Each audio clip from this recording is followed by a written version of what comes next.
Now, the next thing I wanted to talk about, and this we probably should have started here, but one of the most powerful, and I want you to lean in and pay attention Listen, to this turn the part. volume. Turn the volume Yeah. up. Tell the dog to be quiet. Tell Kids go to the everybody, other room. shut the phones off, put them in your microwaves. This is a time to Oh my really God. listen. It's networking.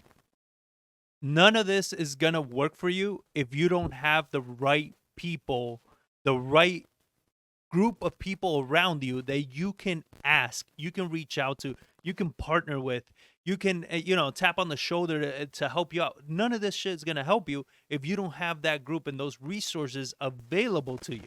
So you need to be networking.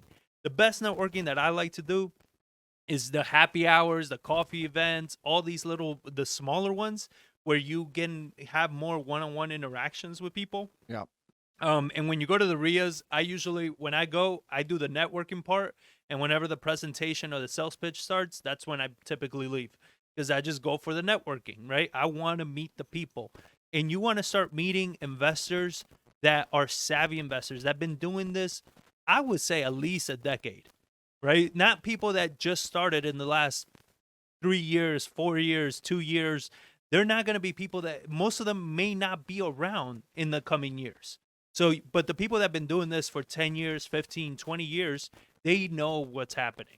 They know how to invest. They know how to buy. So these are the people you want on your list of contacts. Whether you're wholesaling, you want them as buyers. If you're investing, flipping, buy and hold, anything like that, you want them as for consultants.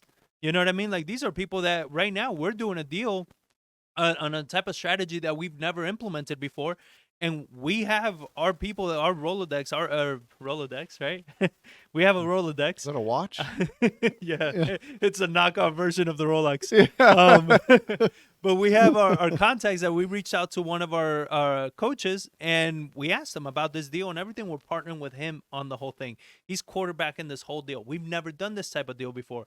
So after doing this, we're going to know so much more, because now we learn what contracts he uses, what's the process he does, how are the steps that he takes. So we are learning from somebody that's done this hundreds of times. I mean, you can look at our story and we tell people, I mean, this doesn't sound arrogant or cocky, but the people look up to us and they've said it, like, oh my God, you guys look like you're killing it, all this other stuff. And it's like, we got here by partnering with other people so we can learn.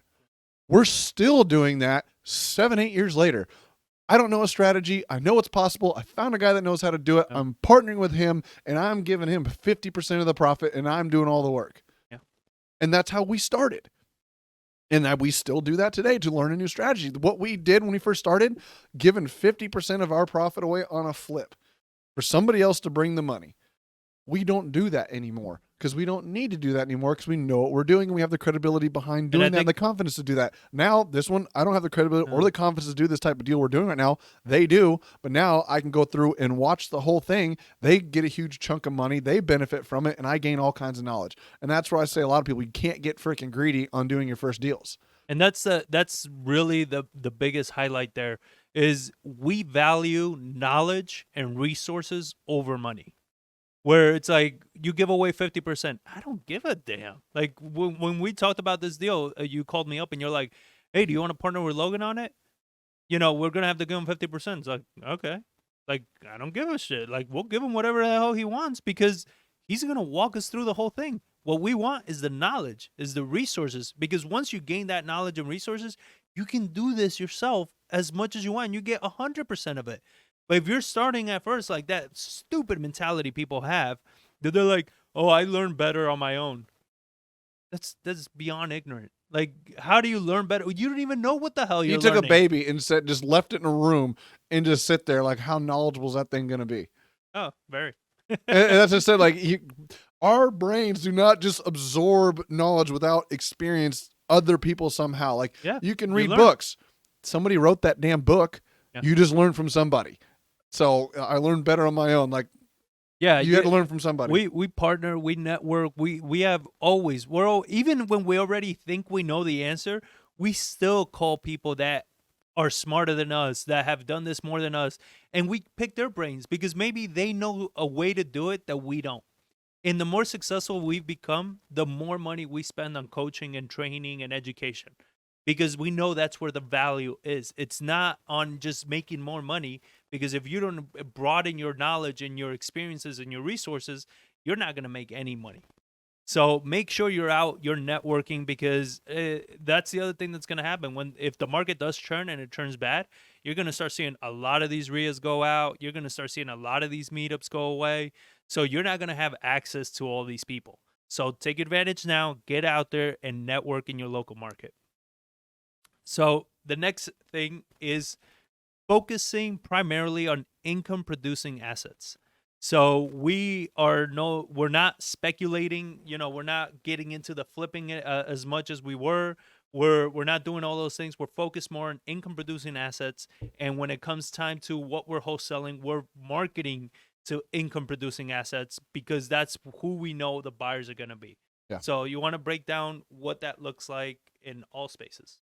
So what we had been doing these last several years, we were targeting things that we now classify as equity properties, because they don't make sense as rentals. They don't make sense as owner finances. The only way it made sense is the fact that I could buy it for one price, I could improve that property and sell it for a higher price and make a spread in between. That's the only really thing that made sense, because I was going after that equity piece that I was able to force into that property and sell.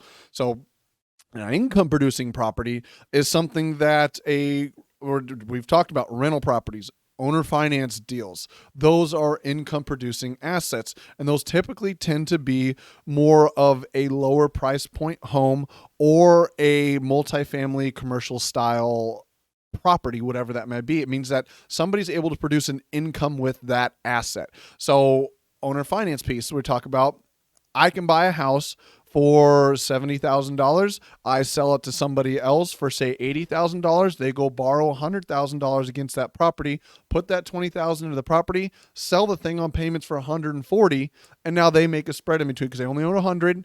They make a $140,000 note on that, and they make a spread in between on that piece. So that is an income producing property. Why we're doing that is because that person does not care about interest rates that the Fed is doing, which are traditional mortgage rates, because they're never touching that property. Because when they bought it from us for 80 and borrowed 120, they used private money at, say, 8%. Now they went and sold that thing with payments to somebody that can't qualify for a mortgage, whether it be credit issues, some form of reason they can't go get a traditional mortgage. So, but they can say, I can afford that payment at $140,000, and say their interest rate is 10%, whatever it may be, 12%, 14 is usually higher interest rates and stuff like that. And now they sold it for 140 at 14%. So they owe debt of 100 at 8, and they own an asset at 140 and 12% interest, and they create a spread. They never want to touch the Fed. They don't care what it is. Yep.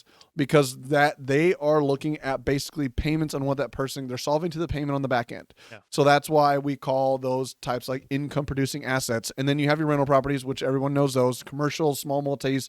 Those ones still depend on the interest rates of the Fed. But if you have a 5-unit property, it's a commercial loan. That's the same type of loan you're going to get for an 8-unit, a 10-unit, 15-unit. Everyone's playing on the same playing field when you get into that 5+ units. Yeah. So it makes it easier. Everybody in that asset class has to solve to that payment. Yeah. So it's a little bit different game. So that's why we're now targeting income producing assets. And then the other benefit to marketing for these deals. So if you're a wholesaler and you're marketing to these, you're going to get better deals this way, because you're going to be able to offer more income producing buyers. They're willing to pay a little bit more because they're going to be holding on to the property so they can wait for the equity. Versus a fix and flip buyer, they need steep big discounts because they're looking to buy it, fix it up, and sell it right away. So they need those margins, where a buy and hold buyer may not even need to fix up the property if it rents as is. So you have a lot better negotiations. You can possibly wholesale it for a little bit better profit. You're most likely definitely going to find a buyer for it. So we love income producing assets, because I think the buyer pool is definitely going to be there. They're going to be there at a higher price point than your fix and flip buyers. You're going to have better opportunities with when you're negotiating deals. And you're definitely going to be able to make some more money in that respect. So definitely start targeting more income producing assets versus these massive flips, historic deals, and all those things. I think you're going to see a bigger struggle in those areas.